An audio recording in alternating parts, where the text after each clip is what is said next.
to praise and worship the Lord. Mga kapatid na wala tayong kabungguan. Amen. Everybody say amen. Amen. So I would like to give this opportunity to my wife, mga kapatid, Minister Shaila Amante. Praise the Lord. Hallelujah. Thank you, Jesus. Praise the Lord. Isang magandang umaga po sa inyong lahat. At kami ay nagpapasalamat sa Panginoon sa inyong pag-anyaya, mga kapatid, sa amin, sa inyong 9th year anniversary dito sa Naik Church. Salamat po sa ating Panginoon at makakaupo muna po tayo. Praise the Lord. Amen. Sino po yung napagod sa pagpupuri sa Panginoon? Amen. Hindi po tayo mapapagod dahil po, mga kapatid, ang pagpupuri natin sa Panginoon, ito po yung gawain na walang katapusan. Amen. Mapapagod po tayo sa lahat ng ginagawa natin sa loob ng bahay. Mapapagod tayo sa gawain natin sa mga trabaho sa labas. Pero mga kapatid, hindi po tayo mapapagod sa pagpupuri natin sa ating Panginoon. Dahil hanggang langit, dadalahin po natin yan. Amen. Praise God. At sa umaga nito ay nais ko pong handugan ng ating Panginoon ng isang awitin. Ang inyong lingkod po, mga kapatid, ay hindi po kagandahan ng boses, mga kapatid.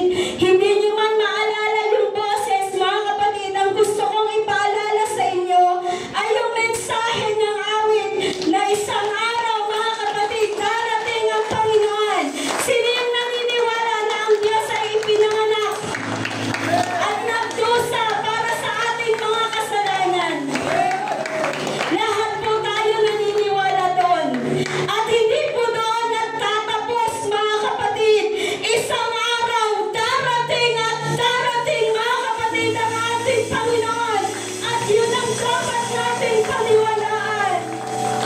The Bible says in Matthew 24 verse 6, "And ye shall hear of wars and rumors of wars.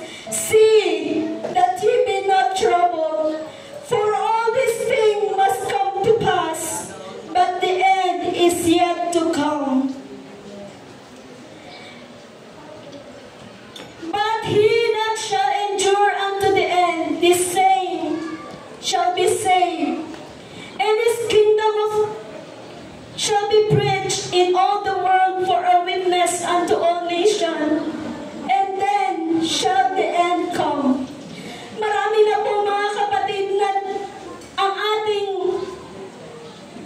mundo po, mga kapatid, ay naaabot na ng salita ng ating Panginoon. At wala pong dahilan pagdating sa langit na hindi po natin narinig ang salita ng Diyos. Nagkalat na po ang salita ng ating Panginoon na kung saan nagsasaad na siya po, mga kapatid, ay malapit nang dumating. Amen. Sabayan niyo po ako, mga kapatid, sa aking pag-awit. Nawang, mga kapatid, ang mensahe ng ating Panginoon ay tumanim sa ating mga puso, mga kapatid. Hallelujah.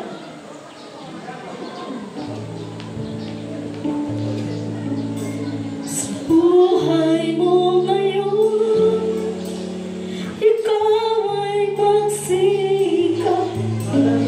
Magsikap na pumasok sa landas na pinapangarap. Ngunit iyong isipin na kung ikaw ay handang salubungin siya.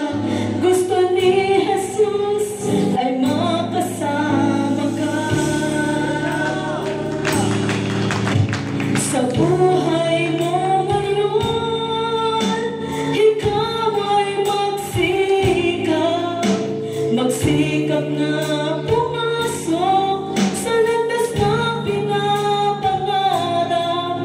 Ngunit iyong pagkaisipin na kung ikaw ay handang salubungin siya. Gusto ni Jesus ay makasama ka. Ang panahon malapit na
Praise the Lord. Let's clap our hands one more time to Jesus.